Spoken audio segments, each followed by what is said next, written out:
My name is Lauren Hayes, and 12 days before my younger sister's wedding, my phone lit up with a message that changed everything. It was a Tuesday afternoon. Nothing dramatic. Just another workday, spreadsheets open, vendor calls lined up, coffee going cold on my desk. Then my mom texted me, "You're not coming to the wedding.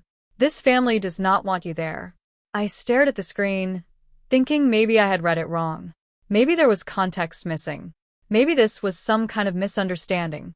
3 seconds later, another message came through. This time from my dad.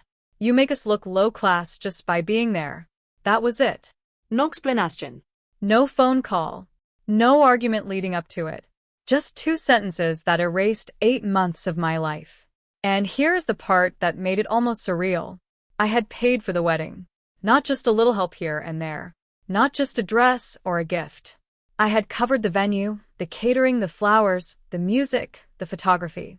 Every contract signed under my name. Every deposit charged to my business account. I remember sitting there completely still. Not angry. Not even hurt, at least not right away. Just quiet. You know that feeling when something finally makes sense, even if it hurts. Like a puzzle clicking into place. That is what it felt like. My assistant, Rachel, was sitting across from me. She looked up and immediately knew something was off. I turned my phone around and slid it across the desk. She read the messages once, then again, and she did not ask what I was going to do. She asked one question. "Are you still paying for the wedding?" I picked up my phone, typed 4 words, and hit send. "So you are choosing image over family." Then I reached for my planner, flipped to the vendor list, and picked up the phone. Because in that moment, I realized something very simple. If I was not family, any more than I was not the one paying for their perfect day. My name is Lauren Hayes, and I run a small event planning company in Northern California called Hayes & Co. Events. It is not glamorous. It is not the kind of business you see on reality shows with champagne towers and million-dollar budgets. But it works. We plan weddings, corporate retreats, small private events. The kind of work where everything has to run smoothly, even if no one notices it when it does. I built it from scratch when I was 22 years old, after dropping out of college with no backup plan, and a lot of people quietly expecting me to fail, including my parents. In my family, success had a very specific definition. Stable job. Clean image. The kind of life that looks good in photos and sounds impressive at dinner parties. What I built did not fit that. To them, I was the one who worked too much, who did not follow the right path, who somehow always ended up responsible for everything but never fully respected for it. You know the role. The one people call when something needs to be handled, but never the one they introduce with pride. That was me. And somehow, over time, I became the reliable one. The one who fixes problems. The one who steps in when things get overwhelming. So when my younger sister Emily got engaged and everything started spinning out of control, it was not surprising who she called. She was crying, overwhelmed, caught between what she wanted and what her mother expected. And I did what I always do. I said I would take care of it. At the time, it felt like love. Looking back, it also felt like a pattern I had not questioned, yet Emily had never wanted a big wedding. That is the part people did not see. She talked about something small. Something simple. Close friends, a quiet ceremony, a dinner where she could actually talk to people instead of performing for them. But the moment she got engaged, our mom had a different vision. A large venue. A long guest list. The kind of wedding that felt more like a statement than a celebration. And Emily got stuck in the middle. Every phone call turned into pressure. Every decision became an argument. Colors, flowers, guest count, seating arrangements. None of it felt like hers anymore. So one night she called me. She was crying so hard she could barely get the words out. "I cannot do this, Lauren. I just want it to be over." And I knew exactly what that meant. Not that she did not want to get married. She just could not handle everything around it. So I made her an offer. I told her I would take over the logistics. All of it. The vendors, the contracts, the scheduling, the coordination. I would handle every moving piece, so she could just focus on being the bride. It would be my gift to her. She went quiet for a second, then started crying again. But this time it was relief. "Are you sure?" she asked. Yeah, I said. I have this. And I meant it. Over the next 8 months, I built that wedding from the ground up. I negotiated pricing with vendors I had worked with for years. I secured a venue that usually booked out far in advance. I coordinated catering tastings, floral designs, music, lighting, transportation. Every detail. And because it was easier, cleaner, and faster, everything went under my name. My contracts. My business account. My responsibility. At the time, it felt efficient. It felt like I was protecting her from stress. It felt like I was doing something good for my family. What I did not realize was that I had just made myself the foundation of something I was never meant to be part of. About 4 months before the wedding, there was an engagement party. It was hosted by the Whitmores, Emily's future in-laws. They were everything my mother admired. Established. Wealthy. The kind of family that did not need to say they had money because it was obvious in the way they moved, the way they spoke, the way everything around them felt effortless. The party was held at their country club. Polished floors. Soft lighting. Staff that seemed to anticipate what you needed before you asked. My mom had been preparing for that night for weeks. New dress. Careful makeup. The kind of attention to detail that meant this was not just a party to her. It was an opportunity. I showed up in something simple. A dress I already owned. Nothing designed to impress. That was never really my role in the family. But something unexpected happened. Emily's future mother-in-law, Margaret Whitmore, walked up to me early in the evening and started asking questions. Not small talk. Real questions. About my business. About how I handled large events. About how I built my client relationships. She listened. Actually, listened. And for the first time in a long time, I felt like someone saw what I had built and took it seriously. We talked for maybe 10 minutes. That was all it took. Because when I looked across the room, I saw my mom watching us. Her expression was not proud. It was tight, controlled, almost unreadable. At the time, I told myself I was imagining it. But looking back, that was the moment everything shifted. Not because I did anything wrong, but because I stopped being invisible in a room where she needed me to stay that way 12 days before the wedding. Everything finally made sense. The text from my mom was not random. It was not emotional. It was planned. I sat there at my desk, staring at those 2 messages, and instead of reacting, I started replaying the last few months in my head. The engagement party. The way my mom watched me talking to Margaret. The subtle comments she started making after that night. Little things I ignored at the time. Comments about how I dressed. How I talked. How I ran my business. Nothing direct enough to confront. Just enough to remind me where I stood. Or where she thought I should stand. And then it hit me. This was never about the wedding. It was about control. About image. About making sure everything looked exactly the way she wanted it to look in front of the Whitmores. And I did not fit that picture anymore. Not because I had done anything wrong, but because I had become visible. Because someone important had noticed me. And that made me a problem. Rachel was still sitting across from me, watching my face carefully. She had seen me handle difficult clients, last-minute cancellations, events falling apart hours before they started. But this was different. "What are you thinking?" she asked quietly. I leaned back in my chair and exhaled slowly. "I am thinking," I said, "that this did not start today." She nodded. "No," she said. "It did not." There was a pause. Then she asked the question that mattered. "So, what are you going to do?" I looked down at the open planner in front of me. 18 vendors. 8 months of work.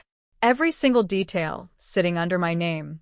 And for the first time, I stopped thinking like a daughter and started thinking like a business owner. I had 2 choices in that moment. I could call my mom. I could argue, defend myself, try to fix something that had clearly already been decided without me. Or I could accept what she said at face value. I am not family anymore. And act accordingly. I have spent years in my business dealing with contracts, expectations, and boundaries. You learn quickly that clarity matters more than emotion. If something is yours, you are responsible for it. If it is not, you step away. Simple. So I looked at the situation the same way I would look at any client agreement. Every vendor for that wedding was under my name. Every deposit came from my account. Every final payment was scheduled through my business. That was not emotional. That was legal. That was reality. Rachel was still watching me. "You are not going to fight this, are you?" she said. I shook my head slowly. "No," I said. "I am not fighting anything. I am just going to stop participating. There is a difference." She leaned back slightly, thinking. "So what does that look like?" I turned the planner toward me and flipped to the first page of vendor contacts.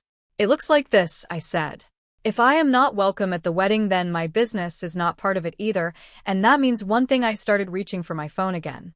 "We are canceling everything." Rachel blinked once, processing it. Then she gave a small nod. "Okay," she said. "Where do you want to start?" I glanced at the list. Venue, Catering, florist, music. One by one, each piece that had built that perfect image. I picked up the phone. "Let us start with the venue." The first call was the venue. I did not hesitate. I dialed the number, put it on speaker, and waited. The manager picked up on the second ring. He recognized my voice immediately. "Hey, Lauren, are we finalizing details for next week?" "No," I said calmly. "I am calling to cancel the Hayes Carter wedding. Full cancellation. Effective today." There was a pause on the other end. A long one. "Are you sure?" he asked carefully. "We are less than 2 weeks out." "I am sure." He exhaled slowly. "Okay. Your deposit is non-refundable. But I can stop the final payment if we process this within the next 30 minutes. Do it." I said that one decision alone saved nearly $20,000. I hung up, checked my email, and within minutes the confirmation came through. I drew a line through the venue in my planner. 1 down, 17 to go. Next was catering, then flowers, then music. Each call followed the same pattern. Professional. direct, no explanations. "Hi, this is Lauren Hayes. I need to cancel the Hayes Carter wedding contract. Full cancellation today. Please confirm." In writing, some vendors were surprised. Some asked if everything was okay. 1 or 2 already understood what was happening without me saying a word. When you work in this industry long enough, you recognize certain patterns. And this was one of them. Rachel worked alongside me, pulling up contracts, checking deadlines, making sure we stayed within cancellation windows. We moved fast. Not rushed. Focused. There is a difference. By the time we reached the 8th call, something shifted. Not in the situation. In me. The confusion was gone. The hesitation was gone. Every call made things clear. This was not revenge. This was alignment. If I am not part of the event, then my resources are not part of it either. One of the vendors, a DJ I had worked with for years, paused before confirming. "Lauren, do you want me to hold the date just in case things change?" I smiled slightly, even though he could not see it. "No," I said. "Book someone else." That was the moment I knew I was not going back. By the time we finished the first round of calls, more than half the wedding no longer existed, and for the first time that day, I felt completely in control. It took about 30 minutes for my phone to start blowing up. First it was my mom. 1 call. Then another. Then 3 back-to-back. I turned the ringer off and placed the phone face down on the desk. Rachel glanced at it, then back at me. "You are not answering that," she said. I shook my head. "There is nothing to discuss." The calls kept coming. Then the texts. "What are you doing? Call me right now. This is not funny. You are embarrassing this family." I did not respond to any of them. Not because I was trying to make a point, but because I had already made my decision. And repeating it in a conversation would not change anything. About 10 minutes later, a message came through from Emily. "Please pick up. Mom says you are overreacting." I stared at the screen for a second. That word. Overreacting. It almost made me laugh. Rachel saw my expression. "What did she say?" she asked. I turned the phone toward her. She read it, then looked back at me. "She does not know." "Does she know?" I said quietly. "She does not," because of course she did not. My mom was not going to tell her the truth. She was not going to say that she had just told me I was not welcome. She was not going to repeat what my dad said.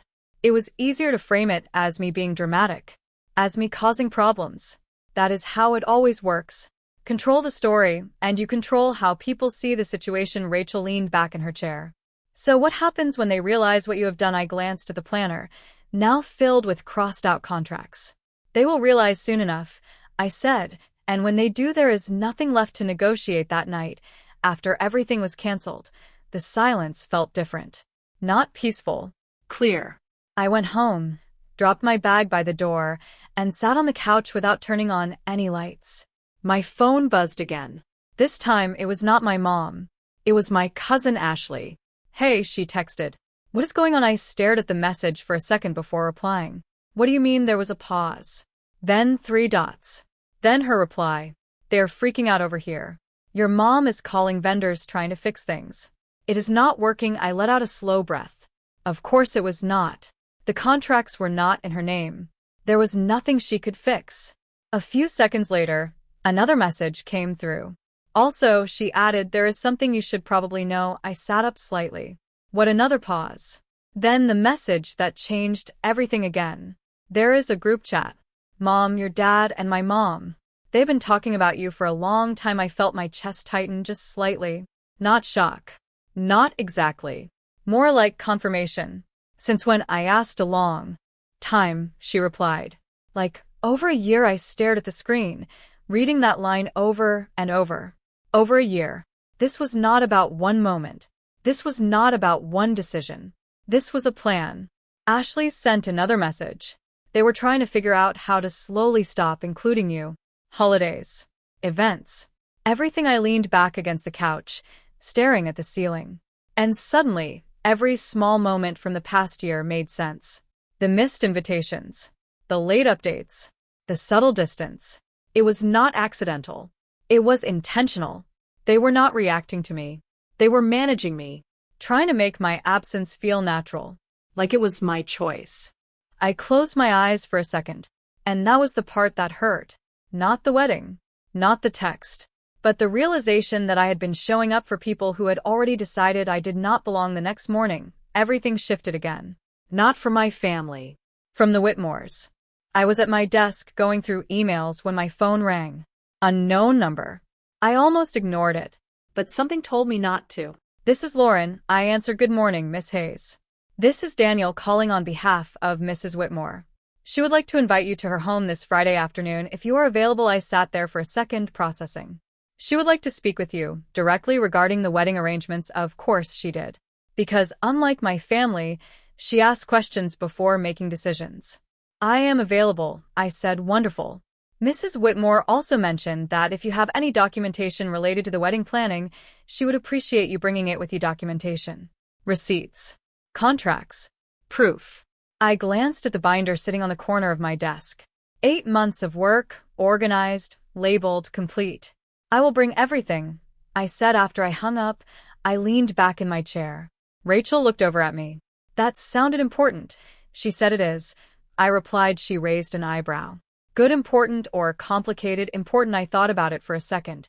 "Honest important." She nodded slowly.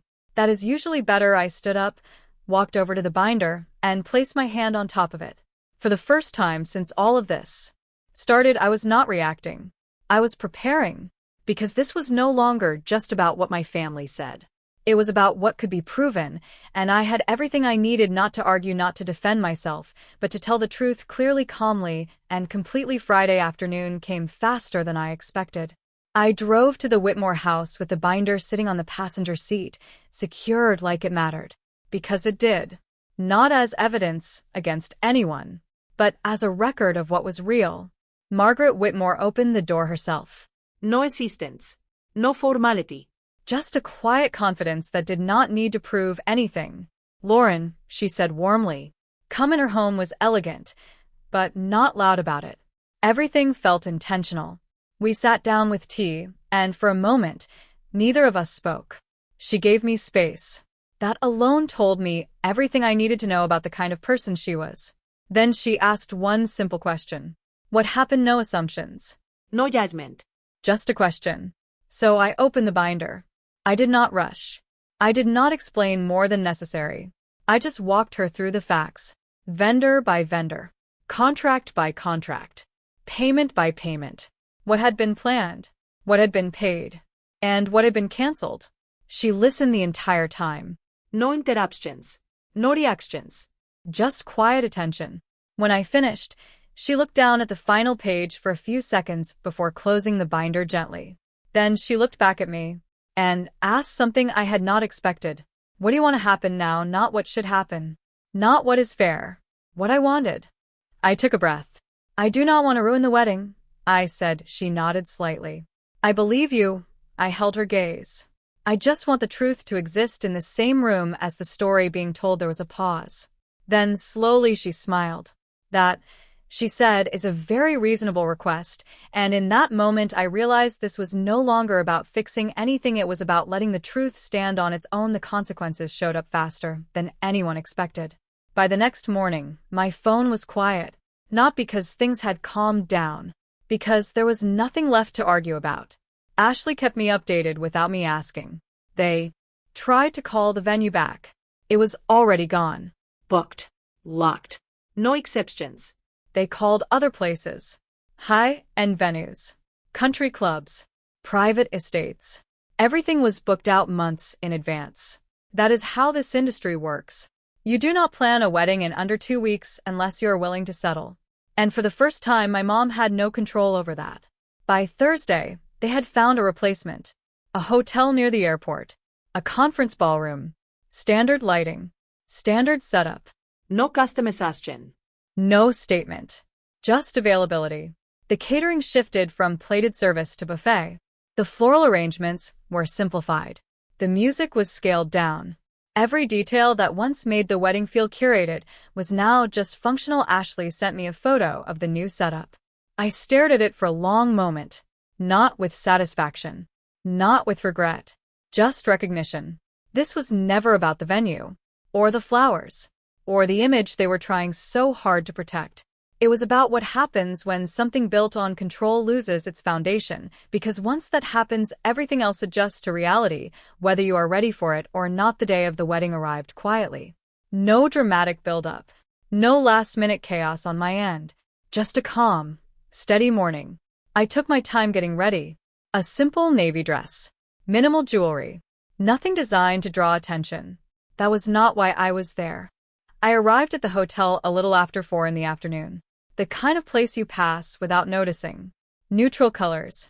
Soft lighting that tried to feel warm, but never quite got there. A sign near the entrance pointed toward the ballroom. Emily Carter Wedding. I followed the hallway slowly. And before I even stepped inside, I could feel it. The tension. Not loud. Not obvious. But present. The kind of tension that sits under conversations and shows up in the way people look at each other when they think no one is watching. When I walked in, the first person who saw me was my mom. She froze. Completely. Mid-conversation. Like her brain had not caught up to what her eyes were seeing. My dad turned a second later. Same reaction. Shock. Confusion. Something close to panic. I did not stop. I did not hesitate.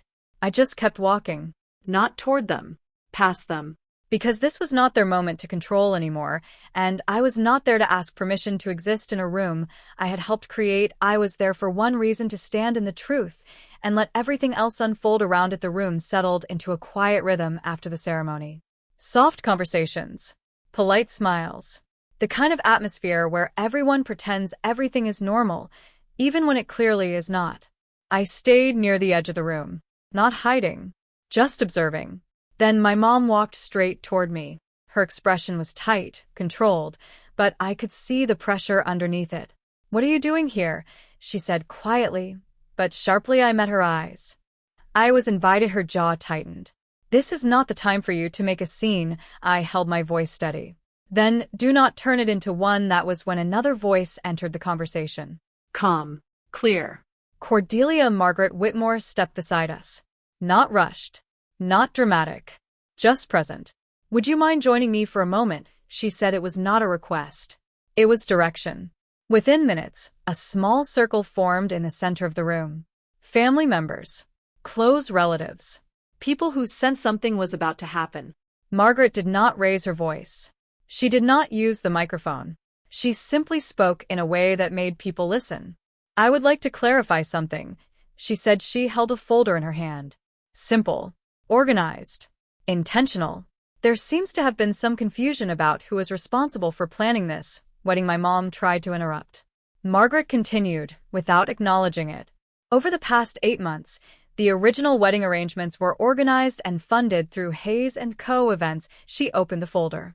Vendor contracts. Payment records. All under Lauren Hayes. She did not rush through it. She stated it Clearly. one fact at a time. The room went quiet in a different way now. Not polite silence. Real silence. The kind that happens when people realize they are hearing something they were not supposed to ignore. Margaret closed the folder gently. And then she said the one thing that shifted everything. If someone contributes this level of effort and support, they deserve to be acknowledged, not excluded. No one argued, no one corrected her, because there was nothing to correct. It was not opinion, it was documented truth. And for the first time that entire week, the story being told and the reality behind it were standing in the same room. No one spoke for a few seconds after Margaret finished. Not my mom. Not my dad. Not even the relatives who usually had something to say about everything. The silence was not awkward. It was settling. Like everything had finally landed where it was supposed to. I could feel eyes on me, waiting, expecting something, a reaction, a response, maybe even a confrontation. But I was not interested in any of that. I took a small step forward, just enough to be seen without making it a performance. My voice, when I spoke, was steady. Calm. Mom, I said, you told me I did not belong here. I let that sit for a second. Not for effect. Just to make sure it was heard clearly. So I stepped back, not out of anger, not to make a point, but because I believed you. I paused briefly, then continued. I just also believed that if I was not part of this, then neither was everything I built for it. There was no accusation in my tone. No edge. Just clarity. I turned slightly toward Emily. I am happy you are getting your day, I said, and I meant it because despite everything, she was still my sister. Then I stepped back again. Not away from them, but out of the center. I had nothing left to prove and nothing left to say, because sometimes the strongest position you can take is the one where you stop trying to be heard and simply stand in what is already true. The rest of the evening moved on. Not smoothly. Not comfortably. But it moved. People went back to their tables. Conversations restarted. Quieter this time. More careful. The kind of careful that comes after something has been exposed. I stayed for a short while. Long enough to see Emily smile. Long enough to know she would be okay. Then I left. No announcement. No goodbye tour. Just a quiet exit. The next few days were quieter than I expected. No long messages. No dramatic apologies. Just distance. My mom called once. I did not answer. My dad sent a short text. Hope you are doing well. I did not respond to that either. Not out of anger, but because I had finally learned something important. Not every relationship needs immediate repair. Some need space, real space. Emily reached out a week later. Simple message. I see everything differently now. I am sorry. I read it twice before replying. I love you. I just need time. And she understood. Work picked up again. New clients. New contracts. New events that had nothing to do with proving anything to anyone, just doing what I was good at, building something real, without needing permission to do it. It took me a while to fully understand what that week had taught me. At first, it felt like loss. Loss of family. Loss of trust. Loss of something I thought was solid. But over time, I realized it was not loss. It was clarity. Because the truth is, people do not suddenly change in moments like that. They reveal what was already there. And sometimes, the hardest part is not what they say. It is realizing how long they have been thinking it. For years, I thought being the reliable one meant I was valued.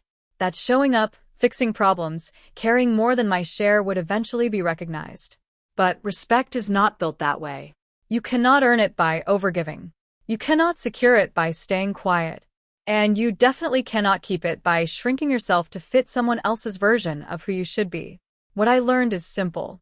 If someone tells you that you do not belong, listen, not to accept it, but to understand where you stand, and then decide what you are willing to keep investing in, because walking away is not weakness, it is alignment. It is choosing to put your time, your energy, and your value into places where they are actually seen. So if you have ever been in a situation where you gave more than you received, where you stayed longer than you should have, where you held everything together while quietly being pushed out, you are not alone, and you are not wrong for stepping back. If this story resonates with you, drop the word receipts in the comments. And if you want more real stories like this, Make sure you like, share, and subscribe because sometimes the most powerful thing you can do is stop paying for a seat at a table where your name is not even spoken.